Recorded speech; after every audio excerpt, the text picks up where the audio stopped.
There's a lot of crazy crypto news to unpack today yet again. My name is Voskcoin on the Voskcoin YouTube channel. If you own cryptocurrency, if you have ever or are currently using CeFi centralized finance services to lend out your coins and earn yield and things like that, basically if you got any crypto, you're gonna be interested in today's video. It's so upsetting that little cute Tails is so stressed she's hiding in what we call her thunder bunker. It's okay.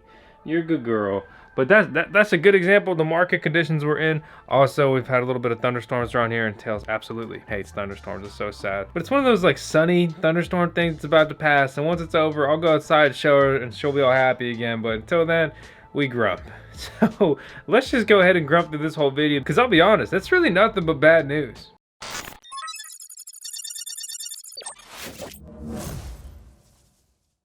As always, nothing in this video is financial advice, and I may joke a little bit, but honestly, these are pretty serious times. I know a lot of people are impacted very heavily, myself included, and it's nothing short of just kind of frustrating and terrifying in a lot of different ways, and it's so scary. My background has frozen. Quick take. FTX, Deribit, and BitMEX have liquidated Three Arrows Capital's positions, sources tell the block. Three Arrows owes BitMEX around $6 million, said one of the sources. Look at this. Three Arrows Capital, the perfect logo has been designed for them here on this Decrypt article. But let's really try to unpack this. You know, let's look. This is a very good thread here on Twitter, but here's the takeaway, right? So the DeFi Edge writes, Three Arrows Capital becoming insolvent, potentially $18 billion under management. And this is the important piece. We're going to run through this. And once you kind of understand this, you'll see how it's very heavily negatively impacting basically everything else. 3AC here, one of the largest crypto-focused venture capital firms in the world, started by high school classmates Zusu and Kyles Davies in 2012. Initially based in Singapore, they recently moved to Dubai. Some of their best investments include AVAX, Near, Aave, Deribit, Starkware, Terra Luna, and Axie Infinity. Their assets under management were estimated to be between 10 and 18 billion, a top 5 VC firm. Their power and influence went far in the industry. Here are some examples of just exactly that. Psyops and mind games. Zoo is influential with an audience of over 500,000 followers just on Twitter. He was also known for playing plenty of mind games with his audience. For example, he created a thread fighting Ethereum, which caused the price to drop. Banned Ethereum, supporting in the past, whatever. Then he purchased Ethereum afterwards at a lower price point. So whenever Zoo makes a claim, the industry doesn't know if he's serious or playing mind games with everyone for a profit. Huge proponent of the super cycle theory here. He projected that the price of BTC would reach 2.5 million on an episode of Up Only. A few weeks ago, he announced that his thesis on the super cycle was wrong. 3AC backs Terra Luna before the Terra Luna collapse. 3AC spent over $500 million to buy Locked Luna. That $500 million investment is now worth $670. After this, they potentially entered revenge trading, the dangers of leverage. There are 3 ways a smart person can go broke: liquor, ladies, and leverage. Charlie Munger. Token prices have crashed over the past few weeks. If your collateral value is lowering, you're at risk of liquidation. How liquid is 3AC though? So 3AC has made some fantastic investments, but many of the tokens are locked and illiquid for years. So if they're getting margin called, it's a tough play to repay those loans if they don't have the liquidity available. The first signs of insolvency. Degen Trading claims that 3AC borrows from every major lender, and they're at risk of being liquidated on many of their positions. So rumors of liquidation started swirling that 3AC was about to be liquidated against a 264 million ETH position. Nansen confirmed that the wallet was not tagged as 3AC. Apparently UI was a bug that caused the poster to see it as 3AC. Confirmation of trouble though. At this point, people are confused if there is trouble with 3AC or people spreading FUD about the firm. Then Zoo writes this tweet, basically says there's trouble. I know it was you, Zoo. You broke my heart. Steth price has been having some issues. Everyone assumed it was Celsius that was dumping their Steth, but it looks like it was 3AC apparently that was dumping, but this tweet is now unavailable. So, an insider's account here, when there's smoke, there's fire. Danny's firm works closely with 3AC. They noticed that 1 million was missing from their accounts. Apparently the founders are ghosting people, and 3AC is getting liquidated everywhere. Now we're starting to see the initial consequences come in. Finblocks, a CeFi company, is pausing reward distributions because of 3AC's volatility. 3AC is an investor in Finblocks. And then you watch out for unlocks. Miles suggests keep an eye out for unlocks. 3AC is having financial issues. You can assume they'll sell their tokens at the first opportunity possible. Further consequences bring us to, unfortunately, we don't have a complete picture of 3AC's wallets and positions. We don't know how much damage it will cause if they're insolvent. Due to the size of the AUM, the contagion effects will be catastrophic. So VCs aren't gods, okay? People have a halo effect bias when it comes to VCs. I absolutely agree with that. A lot of people felt Terra was too big to fall, and so did Do Kwon, and now he's looking just like a fucking doughboy, dumb as hell, up in flames, taking L after L, and somehow there's still this weird legion of degens that support the dude. He was arrogant and he got God. That's what happens, man. You think you're too big to fall and they'll cut you down. Watch any good movie about anything. Like, have you guys not seen Spartacus? Managing risks, though. 3AC got into seed rounds of some of the most prominent crypto protocols. Yet they might go broke. Risk management is underrated. Don't fight the Fed. Leverage is dangerous. Takeaways. 3AC lost a ton of cash in Terra Luna. 3AC is getting margin called and liquidated. This could cause a rippling effect on the industry. Doesn't matter if you're up 100x if you don't practice solid risk management. And big thanks to DeFi Edge for compiling this all into just a nice cohesive thread. So LCS has gotten a lot of press lately and none of it's been good. None of it's been good at all. They pause withdrawals. Swap and transfers between accounts, acting in the interest of their community is their top priority. Yes, they got difficult challenges, so no AMAs because it's just going to be a flame fest. Okay, 1866, hodl now. Sir, can you please stop hodling my coins? I'd like them back. No, sorry, this is Celsius and we'll be keeping them. Goodbye. Well, that phone call didn't go too well. They claim they're working as quickly as possible and will share information when it becomes available. Apparently they're just in full crisis mode trying to make something happen here. When can you access your assets? They're working diligently, buddy. Just hold on. Our Celsius operations continuing through the pause. Look, everything's fine, except you just can't get your coins out. But we still got interest going to your account, yet you can't realize it. Why are the withdrawals even paused? Got to stabilize the liquidity, fam. What about a margin call? You better reply to the email, bud, because we're gonna need you to send us some more coins that you won't be able to access. Wow, this is a terrifying situation for a lot of people, especially those with an open loan. So if you have any open loans, I'll be contacting them immediately before they swipe those coins. You better open that with the subject line, swiper, no swipe. And trust me, that works. It's crazy news across the board. So a large client, tell me you liquidated 3 Arrows Capital without telling me you liquidated 3 Arrows Capital. Zach Prince, who's the main man at Blockfi along with Flory. So Blockfi can confirm that they exercised their best business judgment recently with a large client that failed to meet its obligation on an over-collateralized margin loan. We fully accelerated loan and fully liquidated or hedged all of the associated capital. So there's a lot of speculation coming in on basically Blockfi's risk management. And we've talked a lot about Blockfi on the channel before. I have some of my coins in the Blockfi platform and it's been a great experience, but it's also terrifying in the midst of this other news with basically some of their competitors saying, hey, we're gonna keep your coins and we're gonna try to figure this out.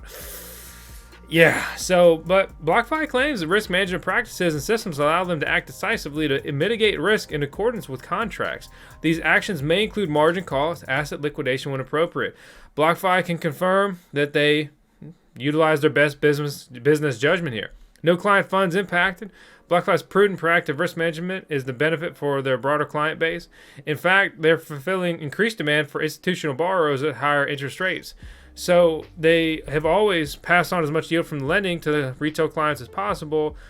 He claims that Blockfi has been battle tested over the last few years in numerous market conditions, and he's proud of his people. You know, this is a very bold thread and statement. If Blockfi blows up after something like this comes out, you know, with the words of the CEO, you know, I would be shocked. It's crypto, so you know, as always, you got to do your diligence.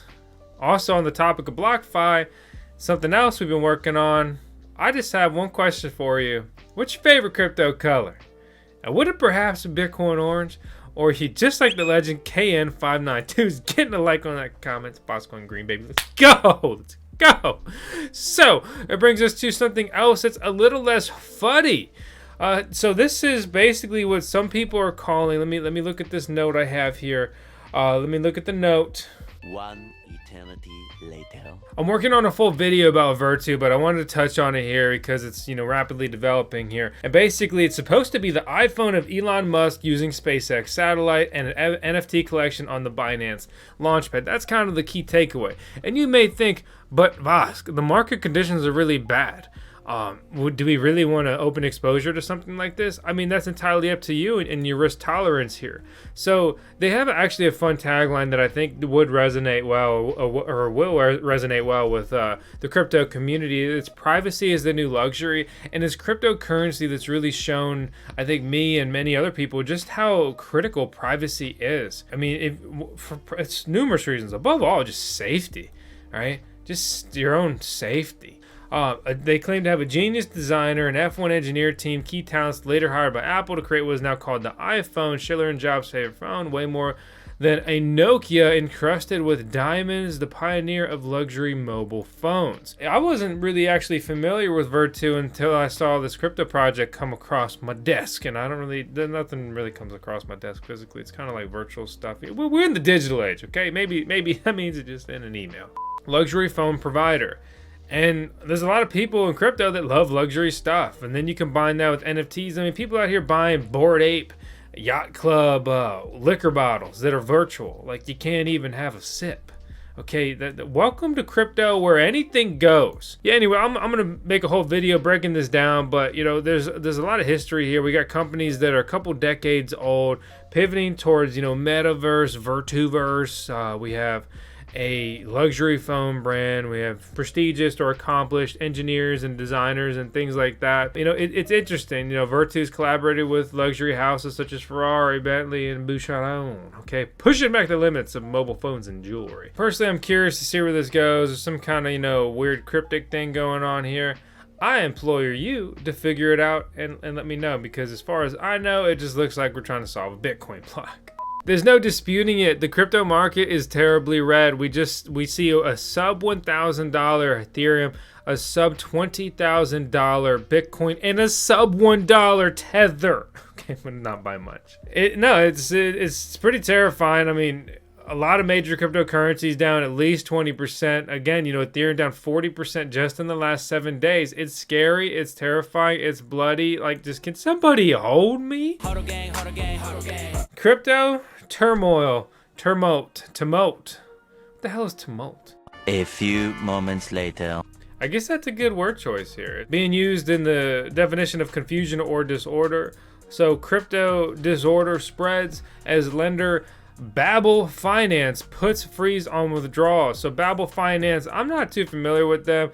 I've never used them, but they became the second major digital asset lender this week to freeze withdrawals, just in line with Celsius. The summary, it's more bad news. Also, this is going to open up a potential regulatory attack by, just at a minimum, state governments in the United States. The Texas State Securities Board unveiled its probe into the company's activities on Thursday. The company would be, in question, Celsius Network. 4 states, Alabama, Kentucky, New Jersey, and Washington, are set to join Texas, Reuters reported. The crypto industry has been under scrutiny, basically forever, but especially heavily heightened scrutiny since the UST stablecoin collapsed. Yeah, this whole Celsius thing is not good. Celsius was given a cease and desist letter by state regulators in Alabama, New Jersey, and Texas, ordering that its product needed to be registered as securities. And that's last year. And that's what led to Celsius basically ceasing support for U.S. citizens. But they're like, hey, make sure you get your coins in here by this date if you want to earn some interest. And yeah, lo and behold, well, now we have the whole Celsius debacle. It's trying times, no doubt about it. You know, if you choose to go ahead and continue to lend your coins, that's great. You know, keep pushing, earn the yield, roll the dice. That's fine. I'll be honest, personally, I am pushing that envelope personally. And, you know, some people can throw some flack at me, whatever, but, you know, I'm looking at my risk tolerance, and I have some things distributed, different cryptocurrencies, and utilizing a couple services here to try to maximize my returns, but really more so just mitigate my risk as best I can. And instead of just getting potentially completely blown up, say I would lose 25, 50%, 75%, it depends of my net worth. Absolutely terrifying. But that's the game. You got to play a little bit. I will say, you know, you want the safe route. Pull all your stuff out of everything. Put it in cold storage. Become your own custodian. Have it sitting there in cold storage. You know, Trezor Model T is my personal favorite model. Ledgers are good as well. But they'll leak all of your information in an email list eventually. But anyway, do some internal searching. Do whatever you want to do. You know, I don't think every company is just going to implode. Everybody likes to FUD. Yeah, like everyone's dealing with, you know, record high issues, but they're also coming off of a year of record high gains. I really hope that all of these major cryptocurrency exchanges, CeFi lenders, and all that stuff, that they all have massive war chests to be able to deal with anything like this. Well, time will tell. So, as always, I hope the time will tell that you're slapping that subscribe button. Hit the thumbs up. Leave a comment. Thanks for watching, and I will see you. Hopefully tomorrow we'll still uploading daily while everyone crumbles, cries, and quits. So, through the best conditions and the worst conditions, I'll be here with you. I hope you're here with me. So, yeah, I'll see you later.